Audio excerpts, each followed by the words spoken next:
Hello everyone, welcome to my channel. This is Meenu Thakur. So today is Monday को आज हमारा current affairs second session है जो weekly होता है। So let's start with the top 10 questions which are important in the last week. Start करते हैं पहले क्वेश्चन से। Question number 1, what it says, towards meeting the commitment to net zero by 2070 the following measures were recently announced. हुआ क्या था? Budget हुआ। Budget में finance minister ने कुछ इनिशिएटिव्स की बात की। किसके मद्देनजर, किसके कंटेक्स्ट में? Net zero by 2070। ठीक है। अब पहली स्टेटमेंट क्या है? Viability gap funding will be provided for harnessing offshore wind energy potential for the initial capacity of 1 gigawatt. कुछ नहीं है, वायबल गैप फंडिंग प्रोवाइड किया जाएगा to establish for the capacity of 1 gigawatt. Second statement, it says coal gasification and liquefaction capacity of 100 million ton will be set up by 2030. अब होना क्या चाहिए? इस क्वेश्चन को सॉल्व करने के लिए आपको थोड़ा सा ये पता होना चाहिए, एग्जैक्ट थीम नेट जीरो के बारे में पता होना चाहिए। जिसे नेट जीरो का पता है तो उसके कंटेक्स्ट में सारे मेजर्स अपने आप रिकॉल करेंगे। तो ये बेसिकली था क्या? इसका आंसर है यस, दोनों स्टेटमेंट सही है। इसका आंसर ये है कि जो आपका वायबिलिटी गैप फंडिंग है, अगर स्टेटमेंट की बात करें सिर्फ नेट जीरो से पहले, वायबिलिटी गैप फंडिंग होता क्या है? ये एक ऐसे इंफ्रास्ट्रक्चर प्रोजेक्ट्स पे फंड करती है सरकार जो इकोनॉमिकली फिजिबल होते हैं, बट फाइनेंशियली जो होते हैं उनमें कॉन्स्ट्रेंट होता है, कमी होता है, बट इकोनॉमिकली फिजिबल है। तो अभी जो प्रेजेंट में ऑन गोइंग है या फ्यूचर में जो भी ऑपरेशनल कॉस्ट होगी इस फंड के थ्रू प्रोवाइड की जाती है। थोड़ा सा नेट जीरो का देखते हैं। क्या हुआ था? UNFCCC का COP 26 जो कॉन्फ्रेंस थी वो हुई थी 2021। ये कहाँ हुई थी? यूनाइटेड किंगडम में हुई थी, ग्लासगो में हुई थी। तो वहाँ पे अनाउंस किया गया था, yes it is related to the clean energy, जिसमें कार्बन जो आपका डाइऑक्साइड है, CO2 है, उसका लेवल कम करना है। ऑल ओवर वर्ल्ड ये इनिशिएटिव लिया गया था। तो इसमें इंडिया ने भी कहा था, अनाउंस किया था कि भाई हम भी अपनी क्लीन एनर्जी को और बूस्ट करेंगे और उसको आगे बढ़ाने के लिए जितने भी रिन्यूएबल एनर्जी सोर्सेज है उसको यूज़ करेंगे, उस कैपेसिटी को और बढ़ाएंगे, जिसमें आपकी सोलर है, आपकी विंड एनर्जी है। तो इस सब पे फोकस किया जाएगा। तो जिसमें अनाउंस भी किया गया था कि 500 गीगावाट जो है वो इस्टेब्लिश होगा as a non fossil electricity capacity, जिसमें जो हाफ एनर्जी है वो आपकी कहाँ से होगी? रिन्यूएबल से होगी, जो कि रिडक्शन कॉस्ट होगा by 1 billion tons and emissions intensity of the GDP by 45% by the year of 2030। और ऐसा करके इंडिया क्या करता है? इंडिया ये बताता है कि जो आज प्रेजेंट में वर्ल्ड का 4th बिगेस्ट एमिटर है CO2 का, तो भाई उसको रिड्यूस करना है। After the countries of China, US, EU, उसके बाद हम 4th लार्जेस्ट बिगेस्ट जो है गैस CO2 एमिटर है उसको हम रिड्यूस करेंगे by the initiative of this net zero by 2070। तो इस इनिशिएटिव को दिमाग में रखते हुए जो फाइनेंस मिनिस्टर है, जो सरकार है, उसने अनाउंस किया है कि भाई हम वायबिलिटी गैप फंडिंग को प्रोवाइड किया जाएगा ताकि क्लीन एनर्जी को बूस्ट किया जाए। और भी अदर मिशंस है जो लिए है सरकार ने। इस फैक्टर को इस दिमाग में रख के नेट जीरो बाय 2070, जैसे कि मिशन इनोवेशन है, नेशनल हाइड्रोजन एनर्जी मिशन है एंड सो मैनी अदर्स। तो ये थोड़ा सा आपको देखना है, एक बार से फिर से साइट पे जाना है, ऑथेंटिक साइट पे जाइएगा। हो सकता है इसके और भी मल्टीपल क्वेश्चंस बात हो सके, क्योंकि ये प्रेजेंट आपके किस में था? बजट में इसकी चर्चा थी। सेकंड क्वेश्चन की तरफ मुंह पड़ते हैं। आइलैंड ऑफ खादिर एक सड़क बनी है। अभी क्या था कि भाई ये बहुत जल्द में बना था।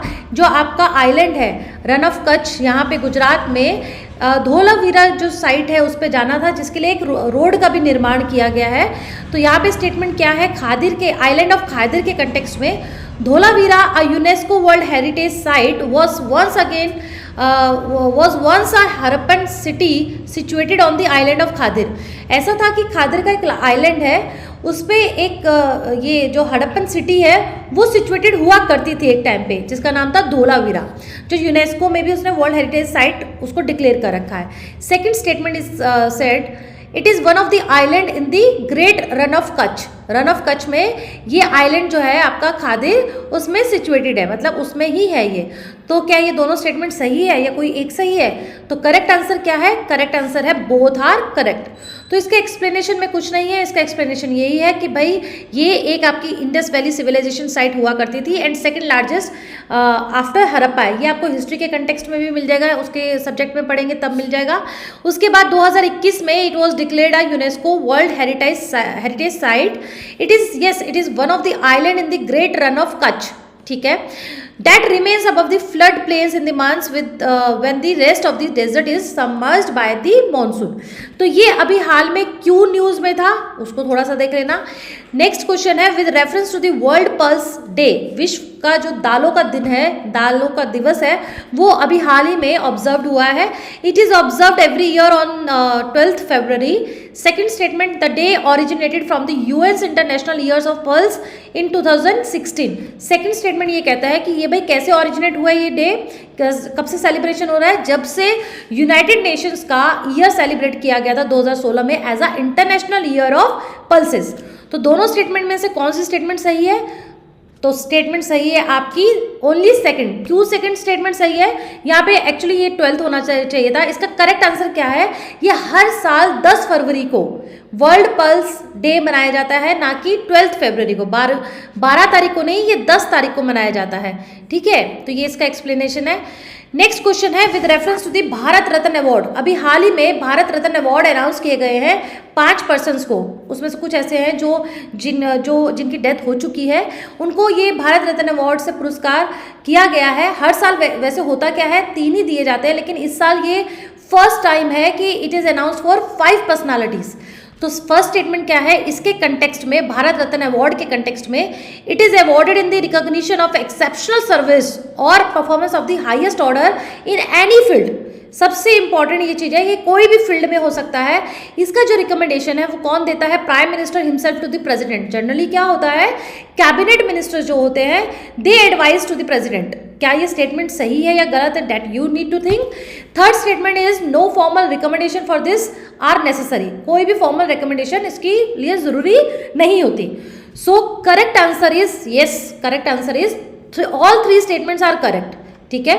इसके एक्सप्लेनेशन में देखिए, ये तीनों स्टेटमेंट जब सही है तो आज इस साल जो 5 पर्सनालिटी है उसका नाम याद रखना है, क्योंकि वनडे एग्जामिनेशन में उस 5 पर्सनालिटीज में से कोई नाम पूछा भी जा सकता है और उनका प्रोफेशन भी पता होना चाहिए। जैसे कि कर्पूरी ठाकुर है, ये किस नाम से जाने जाते हैं? ये अब दुनिया में नहीं है। ये पॉलिटिशियन रह चुके हैं, ये फॉर्मर बिहार चीफ मिनिस्टर भी रह चुके हैं। लाल कृष्ण आडवाणी सब जानते हैं, पॉपुलर है। पामुलपर्ती वेंकट नरसिम्हा राव, ये इनके बारे में पूछा जा सकता है, ये प्राइम मिनिस्टर भी रह चुके हैं। ये कईयों को पता है, लेकिन जब पूरा नाम आता है ना तो दिमाग थोड़ा सा कंफ्यूज कर जाता है। चौधरी चरण सिंह है। And 5th one is Monkombu Sambasivan Swaminathan, ये एग्रीकल्चर साइंटिस्ट रह चुके हैं। ये पूछा जा सकता है, ठीक है। तो जहाँ पे भी कुछ चीज ऑड लगे वो आपको याद होनी चाहिए। इसमें भारत रत्न के बाद अगर हम जानते हैं, ये भाई 1954 में इसका इंस्टीट्यूशन हुआ था। Any person without any distinction ये अवार्ड मिल सकता है, ठीक है। ये रिकमेंडेशन प्राइम मिनिस्टर देते हैं। अगर देखा जाए फैक्ट तो ये भी बहुत इंपॉर्टेंट फैक्ट है। और इसकी खास बात क्या है, it does not carry any monetary benefit. इसमें कोई भी मॉनिटरी ग्रांट नहीं होता है, कोई भी पैसा का अवार्ड नहीं मिलेगा। मैक्सिमम जो होता है वो 3 years in a particular year मिलता है, बट इस साल 5 पर्सनालिटीज को ये अलॉट हुआ है। नेक्स्ट क्वेश्चन देखें, दयानंद सरस्वती, अभी हाल ही में इनकी एनिवर्सरी सेलिब्रेट हुई है, 200 एनिवर्सरी सेलिब्रेट हुई है, ठीक है। तो ये आपकी बर्थ एनिवर्सरी थी। तो इनके रिलेटेड क्या क्या फैक्ट्स हैं, क्या क्या इन्फॉर्मेशन है, उससे रिलेटेड ये क्वेश्चन है। देखते हैं क्या क्वेश्चन कहता है। First statement, he was founded the Shuddhi movement, क्या ये सही है? Second statement, he has emphasized on the Vedic principles and social reform. He advocated the remarriage of widows, opened Vedic study to members of all caste, ठीक है। तो अगर हम इसके करेक्ट ऑप्शन की तरफ जाए, yes all 3 statements are correct. ये जो हमारे दयानंद सरस्वती हैं, ये भाई आर्य समाज की स्थापना इन्होंने की थी, 1875 में की थी। उसके बाद सबसे प्राइम इनका गोल था लोगों के विचारों की शुद्धि करना, ये कास्ट सिस्टम से अलग ले जाकर उनके अंदर की स्पिरिचुअल शक्ति को जगाना। आर्य समाज का इन्होंने जो स्थापना की थी वो इसी मंच से की थी। सोशल रिफॉर्म्स बहुत किए थे, विडो रीमैरिज पे वह काम किया था, सती प्रथा पे काम किया था, पर्दा सिस्टम पे काम किया था, चाइल्ड मैरिज को उसके अगेंस्ट में इन्होंने काम किया था। और इन्होंने शुद्धि मूवमेंट, जो लोग हिंदुइज्म थे उन्हें रीइंट्रोड्यूस, जो ज़बरदस्ती क्रिश्चियनिटी और कोई धर्म में जो तब्दील हो चुके थे उनके लिए ये एक ऐसा मूवमेंट था कि वो दोबारा से शुद्धि कर सकते हैं हिंदू लोग, ठीक है। तो इन्होंने जेंडर इनइक्वालिटी की भी बात करी, वुमेन्स के राइट के लिए बहुत बढ़ चढ़कर बोले थे, कुछ अमेंडमेंट एक्ट्स भी आए। तो ये सारा इनका कंट्रीब्यूशन था, ठीक है। तो ये हिस्ट्री में क्वेश्चन इस तरीके से पूछे जा सकते हैं प्रीलिम्स में, ये दिमाग में रखना है। नेक्स्ट क्वेश्चन, लिम्फेटिक फिलरिसिस, जिसे एलिफेंटिटिस भी कहते हैं, ये एक ऐसी बीमारी है, ये हाल ही में भी चर्चा में थी। तो इससे रिलेटेड क्वेश्चंस क्या है, स्टेटमेंट क्या है वो देखते हैं। फर्स्ट स्टेटमेंट कहता है it is a mosquito borne disease caused by parasitic roundworms. Second statement is it is a neglected tropical disease that cause significant morbidity in the developing world. Third statement says India is committed to eliminating. ये जो elimination वाली statement होती है ज़्यादातर आपको UPSC के prelims में देखने को मिलेगी लास्ट के प्रीवियस ईयर्स में। It is India is eliminating this disease bye the year of 2027. सो ये जो ईयर होता है ना, ये फैक्ट है दैट यू ऑलवेज रिमेंबर, क्योंकि स्टेटमेंट पूछता है। तो correct answer is yes. Third statement जो है वो आपकी गलत है, क्योंकि थर्ड स्टेटमेंट में 2047 नहीं 2027 है, यानी 2024 चल रहा है, 3 साल के बाद इसको पूरी तरीके से एलिमिनेट कर देना है भारत में। देखिए इसकी अगर हम इंफॉर्मेशन में देखें तो इसकी जो सेकंड है, it is the second largest cause of permanent deformity and disability behind leprosy world wide. तो ये बहुत ही गंभीर समस्या, हर साल 400-500 केसेस आते हैं, दर्ज होते हैं। इंडिया में मैं इंडिया की बात करूँ तो इतने केसेस जो हैं आपके रजिस्टर्ड होते हैं, ठीक है। इसके लिए भारत जो है पूरे वर्ल्ड लेवल पे ग्लोबल प्रोग्राम, कई मिशंस चल रहे हैं, कई इनिशिएटिव्स भी चल रहे हैं इसको एलिमिनेट के लिए। अभी जो करंटली अगर हम इसको स्टेटस दें, वो हमने इसको निगलेक्टेड ट्रॉपिकल डिसीज दिया है, क्योंकि ये क्लाइमेट से रिलेटेड है इसीलिए। नेक्स्ट क्वेश्चन है हमारा इलेक्ट्रॉल बॉन्ड स्कीम के ऊपर। ये क्यों है, अभी ही वर्डिक्ट हुआ है, सुप्रीम कोर्ट ने वर्डिक्ट दिया है इस इलेक्ट्रॉल बॉन्ड स्कीम पे। तो देखते हैं इसकी इससे रिलेटेड जो स्टेटमेंट है वो क्या है। फर्स्ट स्टेटमेंट कहता है कि इलेक्ट्रॉल बॉन्ड है are a form of anonymous donations. Anonymous donation क्या होता है, कोई भी व्यक्ति जो डोनेशन दे रहा है बिना किसी नाम के, डोनेशन मिल रही है लेकिन कहाँ से आ रही है, किस कंपनी से आ रही है, name is not clear, to political parties that were introduced by the Finance Bill 2017 and notified on January 29, 2018. ये जो सेकंड स्टेटमेंट है, ये जो सेकंड फैक्ट है, ये ज़रूरी नहीं आप याद रखें, लेकिन फिर भी मैंने ये डाल दिया क्योंकि हाल ही में वर्डिक्ट आया है, तो थोड़ा सा फैक्चुअल इन्फॉर्मेशन आपके पास होनी चाहिए। सेकंड स्टेटमेंट क्या है, ये जो स्कीम है ये अलाउ करती है एनी इंडिविजुअल और एनी एंटिटी और any company to purchase electoral bonds from SBI in denominations ranging from ₹1,000 to 1 crore and donate them to any registered political party. इसको हिंदी में ऐसे मैं समझाऊं, ये क्या कहता है, ये स्कीम अलाउ करती है कोई भी इंडिविजुअल SBI के पास जाएगा और वहाँ से ये बॉन्ड्स खरीद सकता है और बदले में उसे पैसे दे देगा, कैश दे देगा। और ये जो आपके बॉन्ड्स पेपर, ये एक इंस्ट्रूमेंट है, एक पेपर है, जैसे 1,000 रुपये का बॉन्ड है, सपोज मैं गई SBI के पास और मैंने उससे 1,000 रुपये का बॉन्ड खरीदा, फिर मैं कोई भी रजिस्टर्ड जो पॉलिटिकल पार्टीज़ है, BJP है, कांग्रेस है, किसी भी पार्टी को मैं वो दे सकती हूँ, वो बॉन्ड फिर वो बैंक के पास जाके इन कैश कराएगा। So this is actual this statement wants to say. तो correct answer yes, both are correct. इसके एक्सप्लेनेशन में जाएं तो आरबी जो आपका सुप्रीम कोर्ट ऑफ इंडिया है, उन्होंने ये कहा है कि भाई इनोनिमस, अगर वो उसमें जो डोनेटर है उसका नाम उसमें अगर मेंशन नहीं है तो ट्रांसपेरेंसी नहीं आ सकती। ये तो ब्लैक मनी को कहीं ना कहीं और भी प्रमोट कर रहा है, जो सॉवरेनिटी है हमारे उसके अगेंस्ट में है। ये right to information act 19(1) clause जो है आपका ए जो है, उसमें ये इसको वायलेशन करता है, क्योंकि पब्लिक को भी, अगर सरकार को टैक्स का पूरा जानना है, हर इंडिविजुअल का टैक्सेशन जो जितना भी है उसका पूरी एंट्रीज, उसके पूरा इन्फॉर्मेशन होना चाहिए, तो पब्लिक को भी पता होना चाहिए कि डोनेशन आखिर आ कहाँ से रहा है। नेम ऑफ द पर्सन और the entity must be clear, must be mention. तो सुप्रीम कोर्ट कहता है कि भाई ये एनोनिमस है, it is against the right to information. So supreme court कहता है कि इसमें अमेंडमेंट्स किए जाने चाहिए, company act, income tax act and the representation of peoples act that enable the scheme. ठीक है, इसमें स्कीम में यस सिर्फ एसबीआई को ही चुना गया था कि बस वहीं से इलेक्टोरल बॉन्ड खरीदे जाएंगे और उसको इन कैश कराया जाएगा। तो अभी ये कहा है कि भाई ये फर्निश करेगा और डायरेक्शन दिया है एसबीआई को कि वो जितने भी नाम है एंटिटीज़ के वो पब्लिश हो जाने चाहिए वेबसाइट पे फॉर पब्लिक स्क्रूटिनी। ठीक है, ये इलेक्टोरल बॉन्ड के बारे में थोड़ा सा है, ये पढ़ लेना आप। ठीक है, मैं कोशिश करूंगी कि इसकी पीडीएफ फाइल आपको मैं दे पाऊँ। नेक्स्ट क्वेश्चन है लिथियम। लिथियम रिजर्व्स फिर से फाइंड आउट हुआ है, झारखंड में रिसेंटली फाइंड आउट हुआ है, इसीलिए मैंने सोचा कि इसमें लिथियम पे क्वेश्चन बनाया जाए, क्योंकि यूपीएससी का ये फेवरेट रहता है, मेटल्स वगैरह पे वो क्वेश्चन पूछ लेता है। So first statement says it is a non ferrous metal and is the lightest and the least dense of all metals. थोड़ा सा फोकस करना है, ये नॉन फेरस मेटल है, लाइटेस्ट है, सबसे हल्का है और लीस्ट डेंस मेटल है सभी मेटल में से। Second statement says it is the third element in the periodic table after gases hydrogen and helium.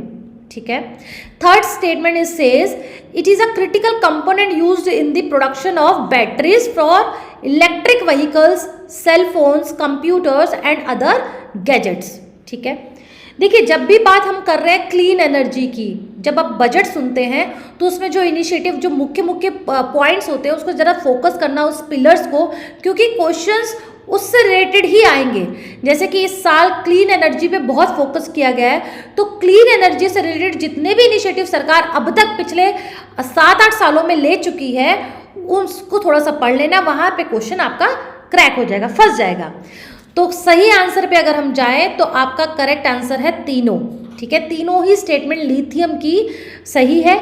ये लिथियम आखिरकार क्यों इतना पॉपुलर है, क्यों इतना न्यूज़ में चल रहा है, क्योंकि क्लीन एनर्जी की हमने बात की है, नेट जीरो बाय 2070 की हम बात कर रहे हैं, हम इलेक्ट्रिक व्हीकल को प्रमोट कर रहे हैं। हर साल बजट में एक नया नया इनिशिएटिव लिया जाता है टू प्रमोट इलेक्ट्रिक व्हीकल।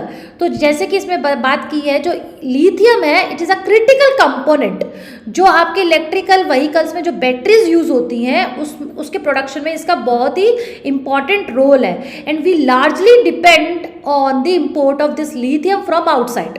इसीलिए हम कोशिश कर रहे हैं टू रिड्यूस और over the reduction of manufacturing cost for this electrical vehicles in India. That's why we are finding out the ways to find out the reserves of lithium in nation itself. इसीलिए अभी हाल ही में झारखंड में ये बहुत चर्चा में था कि वहाँ पे रिजर्व जो है वो पाया गया है, उसको और प्रमोट करेंगे। अभी तक कहाँ कहाँ है, जम्मू कश्मीर हो चुका है, कर्नाटका, राजस्थान, यहाँ पे आइडेंटिफाई हो चुका है, अभी ये झारखंड में आइडेंटिफाई हुआ है। सबसे पहले ये कहाँ पे डिस्कवर्ड हुआ था, जम्मू एंड कश्मीर में इन द ईयर ऑफ 1999। ठीक है, इसे वाइट गोल्ड भी कहा जाता है, ये सबसे हल्का है, सबसे लीस्ट डेंस है, इसे वाइट गोल्ड कहा जाता है। ये भी एक इंपॉर्टेंट फैक्ट है, याद रखिएगा। नेक्स्ट क्वेश्चन है, अभी सोवरियन गोल्ड बॉन्ड एक सीरीज निकली थी 4th, ठीक है, 15 दिन की सीरीज निकलती है, साल में ये 4 बार निकलती है, तो ये लास्ट सीरीज थी करंट फाइनेंशियल ईयर की। तो सोवरियन गोल्ड बॉन्ड पे मैंने एक ट्रेडिशनल क्वेश्चन और इसको मिक्स करके बनाने की कोशिश की है। ये जो स्कीम है that was launched in the year of 2015 under gold monetization scheme. ठीक है, second statement is says under this scheme banks यानी government, private, both banks and post offices, आप ये जो गोल्ड बॉन्ड्स है ये कहाँ से खरीद सकते हैं, 24 कैरेट्स के 99% जो आपका प्योर गोल्ड है ये आप खरीद सकते हैं किसी भी बैंक से, चाहे वो प्राइवेट है चाहे वो गवर्नमेंट है, और पोस्ट ऑफिस, वहाँ से आप ले सकते हैं। इन्वेस्टर्स को इसके ऊपर क्या मिलेगा, 2.5% इंटरेस्ट भी मिलेगा जो ये स्कीम में इन्वेस्ट करेंगे। लास्ट जो स्टेटमेंट है वो ये है, ये जो 4th सीरीज है it is offering gold at the price of ₹6,263 पर ग्राम। ठीक है, क्योंकि ये लास्ट सीरीज का था इसलिए मैंने सोचा कि ये जो फैक्ट है इन टर्म्स ऑफ रुपीस वो भी मेंशन कर देना चाहिए, क्योंकि हो सकता है पीसीएस या वनडे में वो रुपीस का भी एक स्टेटमेंट पूछ ले। तो आंसर करेक्ट क्या है आपका, चारों ही स्टेटमेंट सही है। अब इसमें जब आप गोल्ड बॉन्ड स्कीम पढ़ेंगे तो गोल्ड मॉनेटाइजेशन स्कीम भी जरूर पढ़ना। I will also cover this question again in the economic series, ठीक है, in the chapter of banking. Next question जो है वो आपका लास्ट क्वेश्चन है, consider the following statement with reference to the 3DS metrological observation satellite. ये satellite हाल ही में लॉन्च हुई है।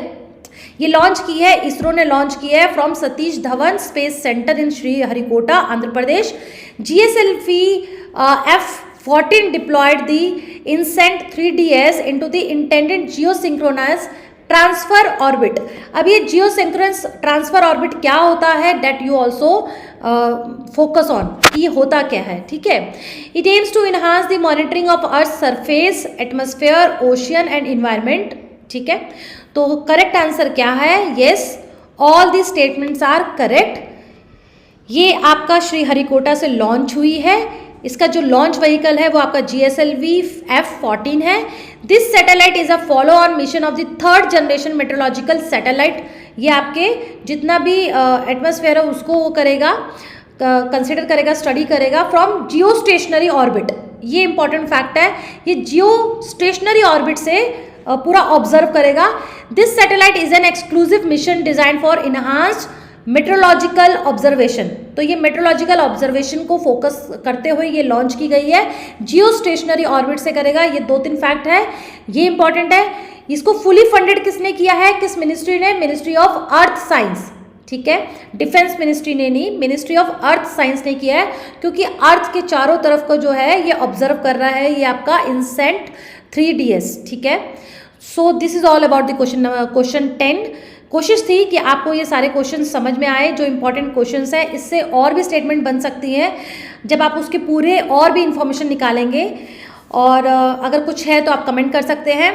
Please like my channel and subscribe so that my morale will be boost more to bring more videos for you. So current affairs फिर से मिलते हैं अगले वीक आपके मंडे को। Thank you.